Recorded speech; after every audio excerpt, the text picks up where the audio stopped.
नमस्कार। अगर आप सद्गुरुदेव डॉक्टर नारायण दत्त श्रीमाली जी के शिष्य हैं या फिर उनकी दी हुई शिक्षाओं से और ज्ञान प्राप्त करना चाहते हैं तो हमारी चैनल को जरूर सब्सक्राइब कीजिए और नए वीडियोस की जानकारी के लिए बेल आइकन दबाएं। कुछ ऐसे कार्य करने तुलसीदास अमृतयुक्त थे, वाल्मीकि अमृतयुक्त थे, उनके बेटे पोते मुझे हम याद नहीं कर रहे हैं। जरूर उसमें कुछ ऐसा था और वह आंसू कवित्व अपने आप मुंह से कवित्व निकल रहा है, अपने आप पंक्ति बन रही है, अपने आप श्लोक निकल रहे हैं, अपने आप उद्धरण निकल रहे हैं, अपने आप को सारा ज्ञान मस्तिष्क में घुमड़ रहा है, पूरा ब्रह्मांड आपके सामने साकार है। ऐसा व्यक्ति ही अपने आप में अद्वितीय और वह इस मंत्र के माध्यम से एक मूर्ख वज्र जो अपनी डाली को काट रहा हो और व्यक्ति इतना उच्च कोटि का कालिदास बन जाए जिसको हम नहीं पूरा विश्व नमन करता है उसकी विद्वत्ता के साथ। क्योंकि कालिदास जैसा कवि न भूतो न भविष्य, न भूतकाल में हो सका न भविष्यकाल में हो सका। क्योंकि आप कालिदास के ग्रंथ पढ़े, रघुवंश पढ़े, उनके ऋतु संहार पढ़े, आपको एक ही श्लोक में एक एक वर्णन में एक एक अद्वितीय आनंद उपमा कालिदास उपमा के समान जितनी अच्छी उपमाएं उच्च कोटि की उपमाएं कालिदास ने दी हैं ऐसी कभी दे नहीं। और मैंने इस शिविर की सबसे बड़ी विशेषता, और यदि पूरे शिविर में और कुछ भी नहीं मिले, केवल यह मंत्र ही मिल जाए, इसकी विधि मिल जाए, तो भी मैं सोचता हूँ कि शिविर की साथ, क्योंकि जीवन में अमूल्य रत्न हजार बार नहीं मिलते, कभी कभी मिलते। और मैंने आपको अभी बातचीत के प्रसंग में आपको मैंने बताया कि जीवन में 3 बातें जरूरी हैं। पहली बात, पूरा शरीर स्वस्थ रहे, मैं लौकिक बात कर रहा हूं, और मृत्यु से भयभीत नहीं हो, मृत्यु हमारे ऊपर हावी नहीं हो, अच्छा मृत्यु प्राप्त कर सके। हम चाहे तो 100 साल जिंदा रह सके, चाहे तो 110 साल जिंदा रह सके, चाहे तो 125 साल जिंदा रह सके, स्वस्थ रहते हुए यह महाकाली साधना हो। लक्ष्मीवान बने, महालक्ष्मी की साधना करें, इतना धन हो कि हम दोनों हाथों से खर्च करें, खर्च नहीं हो, कहां से आ रहा है कहां जा रहा है पता ही नहीं चल रहा है, किसी प्रकार का तनाव नहीं हो। उस पैसों के लिए अपने जीवन में पैसा तनाव उससे कोई गलत बात है। और महासरस्वतीवान बने, अगर तीनों ही शक्तियां आपके सिद्ध हैं तो जीवन सारा संसार आपके सामने दौड़ना सा छोटा सा एक लघु सा नजर आएगा। यह जीवन है, यह जीवन की पूर्णता है, यह हमारे मातृत्व की धन्यता है। मां महसूस करेगी कि वास्तव में पुत्र को मैंने पैदा करके धन्य हो गई। पीढ़ियां इस बात को याद करेगी कि कोई व्यक्तित्व पैदा तो हुआ हमारी पूरी पीढ़ी में। यह जीवन, और जीवन के लिए यदि आप जिस प्रकार से जीवन जी रहे हैं, यदि बहुत कड़वे शब्दों में गुरु के नाते कहूं तो जीवन ही नहीं है, प्राणवत्ता नहीं है जिंदगी। तो आप मजबूर है, जिंदा है, तो आनंद। और आप कोशिश कर ले, 1000 बार पढ़ ले पूरे ग्रंथ, पूरा ब्रह्मांड के ग्रंथ आपको स्मरण नहीं हो सकते, और आप परिश्रम करके देख लें, आप 20-25 लाख से ज्यादा कमा नहीं सकते, अटूट धन संपत्ति प्राप्त नहीं हो सकती।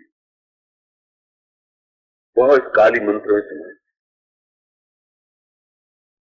और मैंने सुबह क्रीम या क्रीम क्रीम क्रीम तो समझाया था, और उसके बाद में इसमें 2 बीज दिए हैं, क्रीम बीज,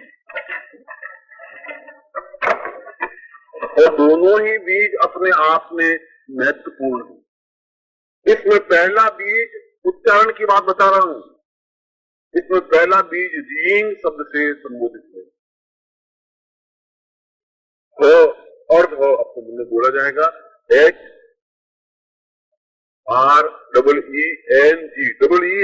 रींग, रिंग नहीं है, मैंने HRING नहीं बोला है, REENG बोला। RING बोलूंगा तो रिंग हो जाएगा, और ये बोला रिंग और रीम, ये 2 बीज।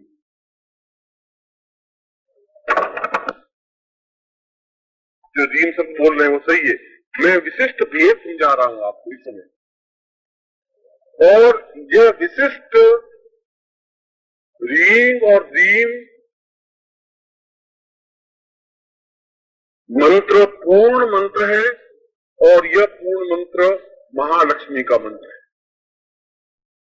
जहां पहला रींग कुबेर मंत्र है, वहां दूसरा रींग महालक्ष्मी मंत्र।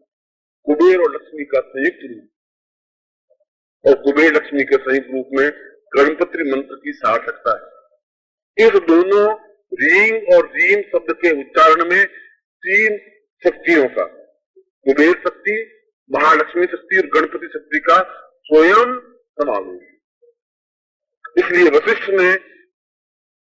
वशिष्ठ संहिता में इन दोनों के महत्व को स्वीकार करते हुए कहा है, भूल करके भी श्लोक में कहा है, न पुनर्भवेति न पुनर्भवेति। इस मंत्र को भूल करके भी शिष्य को नहीं दे। ये मैं दोनों हाथ खड़े करके कह रहा हूं, वशिष्ठ कह रहा है। क्यों कह रहा है? इसी मंत्र के लिए कह रहा है, रींग और रीम मंत्र के लिए कह रहा है। इसलिए कि धन से दुर्गुण पैदा हुआ। उनका एक थिंकिंग अलग था, उनकी एक विचारधारा अलग थी। उस जमाने में, जिस जमाने में वशिष्ठ पैदा हो गए, उस जमाने में धन तपस्या कहलाता था। जिसके पास ज्यादा तपस्या होते ही ज्यादा धनवान। उसमें दो महत्वपूर्ण ऋषि, एक वशिष्ठ एक विश्वामित्र। के जमाने में वशिष्ठ पैदा होते तो उनको मालूम पड़ता कि तपस्या से काम चलता नहीं, धन की जगह धन से ही काम चलता है। अब धन हो तो हम तो आगे साबर साहब में भाग लेने के लिए तैयार है। अब मजबूरी यही है, इधर नौकरी पे जाना जरूरी।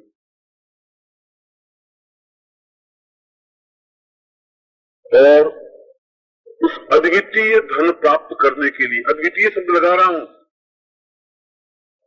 जीवन में पूर्णता प्राप्त करने के लिए जो विशिष्ट बीज, जो विशिष्ट साधना है, उस रहस्य को आपके सामने पहली बार खोल रहा हूं। और वह बीज है रीम रीम। और यदि पूर्णता के साथ बताऊं तो वह बीज मंत्र है रीम गं रीम।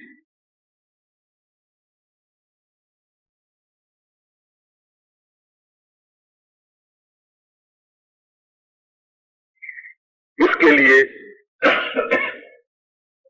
क्या उपकरण जरूरी है, किस प्रकार से मंत्र जरूरी है, किस प्रकार से भेद जरूरी है, यह भी जरूरी है। क्योंकि जब महाकाली साधना करवा रहा हूं तो मेरी ड्यूटी है कि मैं आपको महालक्ष्मी साधना को भी संपन्न करूं, समझाऊं, मां सरस्वती साधना को भी समझाऊं। मां सरस्वती साधना संपन्न समझा ही मैंने, करना आपसे आदमी। मैं तो घोड़े को ले जा करके लगाम पकड़ करके तालाब के किनारे जाके खड़ा कर सकता हूं, उसको बता सकता हूं ये पानी बहुत स्वच्छ है, तेरा तृप्ति हो जाएगी, वो इन्ना खड़ा हो जाए, अरे पी ले भाई, ये बहुत जरूरी है, फिर तुझे तालाब में कोई नहीं लाएगा। तो फोन पीकर खड़ा हो गया तो आपकी इच्छा है, मैं तालाब के किनारे ला सकता हूँ, पानी नहीं पिला सकता, ये मेरे हाथ में नहीं। आप यहां से जाने के बाद वैसे के वैसे भोला शंकर बन जाए, महापुरुष बन जाए, तो उसको तो मैं क्या कर सकता। और इस बीज के लिए लक्ष्मी समुद्र तनया, समुद्र से पैदा हुई, उनके पिता का नाम समुद्र है। इसलिए शंख को कुबेर कहा गया है। समुद्र से जो उत्पन्न होता है शंख, उसको कहते हैं कुबेर। शंख कौन सा? मोती शंख, जिसको लौकिक भाषा में मोती शंख कहते हैं। शंख उसमें कई प्रकार के निकलते हैं, दक्षिणावर्ती शंख, वाम पक्षीय शंख, मोती शंख। मोती शंख की एक विशेषता है, उसकी एक विशेष आभा, एक विशेष चमक है, वो अपने आप में एक विशेष चमकता युक्त है। और यह प्रयोग विश्वामित्र संहिता का प्रयोग है, अपने आप में अद्वितीय प्रयोग है। इसको केवल विश्वामित्र ने ही सिद्ध नहीं किया, वशिष्ठ ने भी सिद्ध किया। उस जमाने में कहा कि यह विश्वामित्र की तपस्या और ताकत है, इस मंत्र की रचना कर सके, इस मंत्र का प्रयोग कर सके, इस मंत्र की विधि स्पष्ट कर सके, इसके उपकरणों को तैयार कर सके। और पहली बार मोती शंख प्राप्त हुआ उस जमाने में। अगर मोती शंख देखना हो तो मैं आपको बुला सकता है।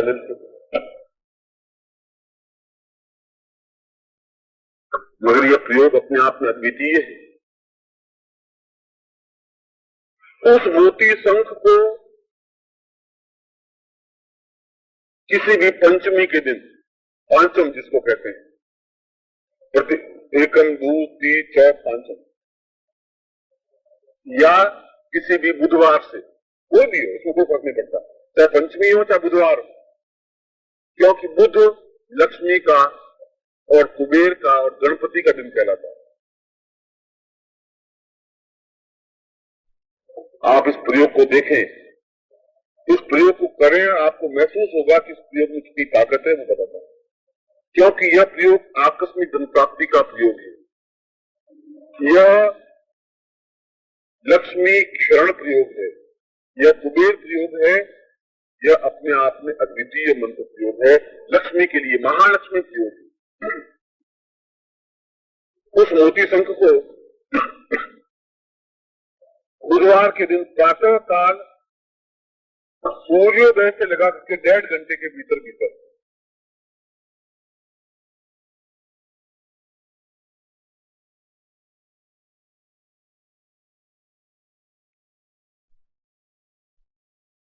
अपनी दाहिनी हथेली पर उस मोती शंख को रख दे, जमीन पर नहीं।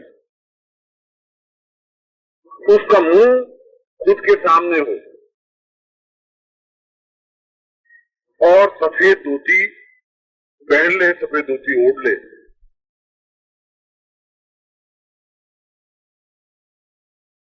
और मूंगे की माला, क्योंकि मूंगा समुद्र से पैदा होता है, या कमल बीज, कमल काकड़ी की माला,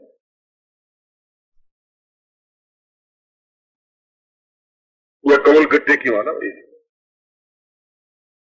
कमल गट्टे की माला को गले में धारण कर ले, या मूंगे की माला को गले में धारण किए उससे जपने की जरूरत नहीं है। इस प्रकार का मोती शंख होता है जिसके अपने आप में आभा होती है, लाइट होती है, प्रकाश होता है, और इसको, यह इसका मुख है। यदि आप, इसकी विशेषता यह है कि अगर तेज आंधी में इसे रख दीजिए तो स्वतः इसमें से आवाज निकलने लग जाती है, अंदर वायु गुंजरित होती है। इसको इस प्रकार से रखना चाहिए हाथ में,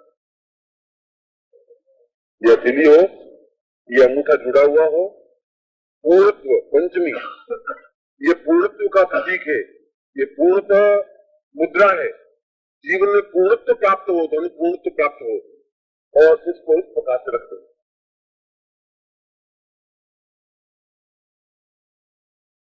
सामने,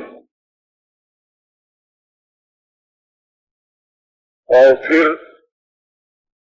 विश्वामित्र कुबेर मंत्र से उसको मंत्र सिद्ध करे।